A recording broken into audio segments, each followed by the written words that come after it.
Bonjour Monsieur Rougeron, notre pays peut-il s'en sortir sans renouer dans l'urgence avec la brutalité pour rejeter cette colonisation? Réponse à la brutalité des délinquants et des quartiers hors contrôle, à l'islamisation à pas forcés, à l'incurie du gouvernement, à l'apathie d'une grande partie de la population, à une presse lénifiante quasiment aux ordres du pouvoir, au carcan des lois tant françaises qu'européennes dont le but est d'interdire et d'étouffer toute réaction nationale.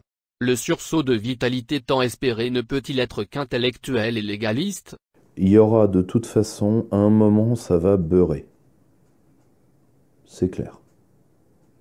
Pour une raison, déjà, c'est que le pouvoir le veut. La question, c'est que nous ne devons pas être à l'initiative du moment où ça va beurrer. Pour une raison, c'est qu'après, c'est nous qui porterons le poids de tout ça. Alors nous sommes victimes de tout ça, comme tous les Français. On va prendre un pays développé. On va prendre le New York de la fin des années 90. On va prendre un homme, le maire, Rudy Giuliani. Il faut savoir que Rudy Giuliani amplifie la politique de son prédécesseur, très largement. Mais l'amplifie, tu vois, on est sur du x2, x5, x10, tu vois, on est sur du lourd. Il faut savoir que si vous voulez comprendre l'ambiance new-yorkaise, je vous conseille un film qui, lui, se passe à la toute fin des années 80, mais au début des années 90, c'est pas mieux, c'est New Jack City, de Spike Lee. On est dans l'atroce. Les quartiers noirs sont dans la main des gangs qui sont d'une violence hors norme pour le contrôle, entre autres, de l'héroïne, et surtout du crack. Le crack ayant, et ceux qui sont allés voir un spectacle que je me suis imposé dans le 19e ou autre, dans les coins à craqueurs, je vous conseille d'y aller. Puis on en reparlera après. D'accord? Ligne 12, hein, pour... Oui, pour ceux qui veulent l'adresse. Je vous dis une chose simple, le crack, c'est parmi ce qu'il y a de pire. Parce que c'est l'effet de la drogue dure en version cheap. Et il ne faut pas oublier que le crack, c'est en plus les déchets des autres drogues. Et à un moment, il fallait mettre un terme à tout ça.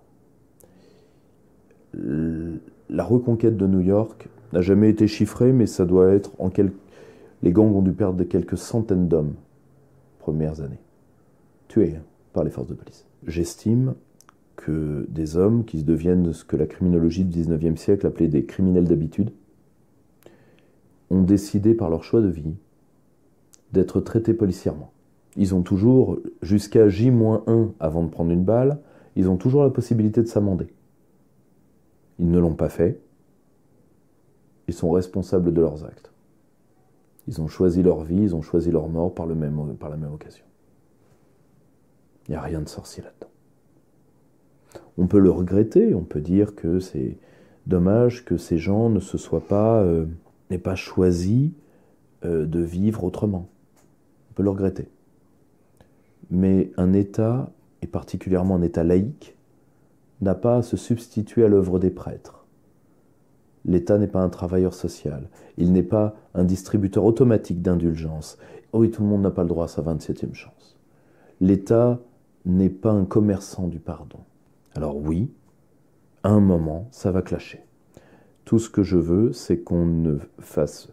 Et c'est là où un certain discours que je qualifierais de viriliste à pas cher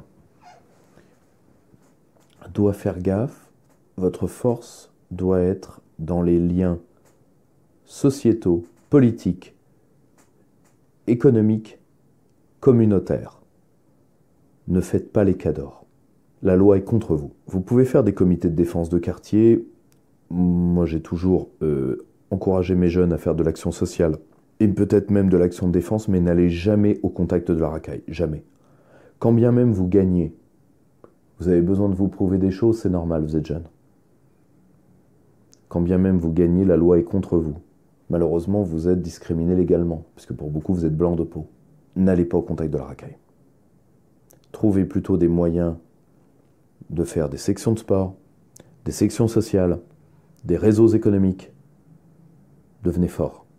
Ensuite, quand ça dérapera, car ça dérapera, pour une raison qui est toute simple, la faiblesse attire la destruction.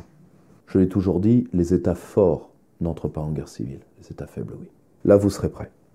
Ne soyez pas comme tous ces petits cons de Libanais, musulmans et chrétiens que j'ai croisés beaucoup plus au sortir des boîtes de nuit avenue Foch, à raconter la guerre civile qu'avaient fait leurs parents qui étaient arrivés à Paris pour aller aux boîtes de nuit de l'avenue Foch après avoir souhaité que leur pays tombe dans la guerre civile, ce que le pays était en train de faire.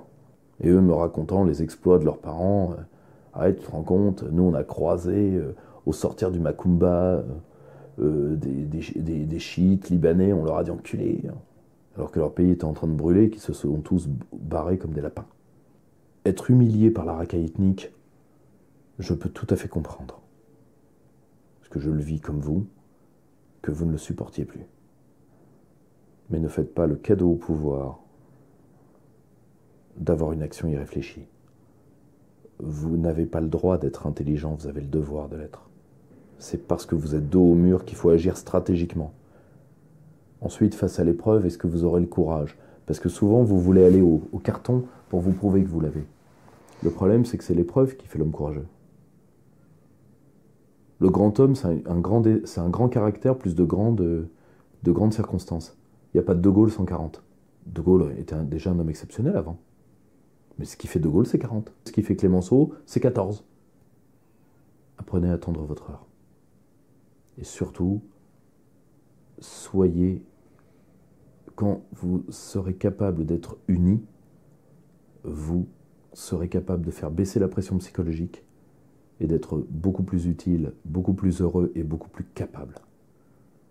C'est là où votre énergie doit passer avant d'entrer sur le terrain. Mais n'allez pas sur le terrain tout seul avec une batte de baseball et un lance-pierre. Parce que sinon, c'est même pas la racaille que vous avez à craindre. C'est la répression policière. Moi je le dis, vous voulez faire de l'artistique, on peut vous y aider. Du sportif, on peut vous y aider. De l'économique, on peut vous y aider. Mais on ne peut pas se substituer à vous.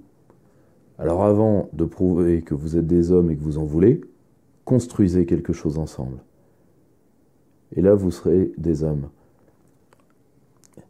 Pour terminer sur cette explication, je vous rappellerai, je crois que c'est Charles Bronson, qui jouait dans ce film qui est Les 7 mercenaires, qui est une reprise du grand classique qui sont les 7 samouraïs. Alors c'est très simple, hein, c'est 7 mecs qui se mettent au service d'un village face à des pillards. Et à un moment, les gamins du village disent à Bronson, il lui dit « Nos pères sont des lâches ». Et là, il fait semblant de donner une fessée à un des gosses. Il lui dit « Vous m'admirez parce que j'ai un revolver. Vos pères travaillent tous les jours pour vous. Parce qu'ils vous aiment et parce qu'ils le veulent bien. Moi, je n'ai jamais eu ce genre de courage. » Take us with you, please. No. We're ashamed to live here. Our fathers are cowards.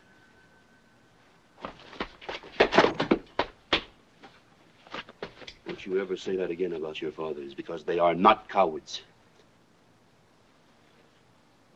You think I'm brave because I carry a gun? Well, your fathers are much braver because they carry responsibility. For you, your brothers, your sisters, and your mothers. And this responsibility is like a big rock that weighs a ton. It bends and it twists them until finally it buries them under the ground. And as nobody says they have to do this, they do it because they love you and because they want to. I have never had this kind of courage. Apprenez à avoir ce courage lent de tous les jours. Et à vous lier et à pouvoir vous piffrer plus de 10 minutes. Moi, je travaille avec les mêmes mecs pour certains depuis 10 ans. Ce qui dans le milieu national apparaît comme très rare. Donc apprenez à vous piffrer, liez-vous, apprenez à combattre ensemble dos à dos, et après on verra. Mais pour l'instant, pas d'imprudence, parce que le pouvoir a besoin de n'importe quel blaireau qui fera l'action de trop pour, bien sûr, nous dire que la tenaille identitaire, avec le terrorisme d'extrême droite, poi, est tellement présent que le fascisme est à nos fenêtres, hein, à côté des bégonias. Pas d'imprudence, organisation. Votre modèle, c'est l'IRA. Ce n'est pas la bande de Poivreau, de Jojo, le clodo identitaire du RAD d'en bas. Votre modèle, c'est l'IRA. Votre modèle, c'est les FTP. Votre modèle, c'est ce qui a marché. Ce n'est pas une extension de la marade à poivreau.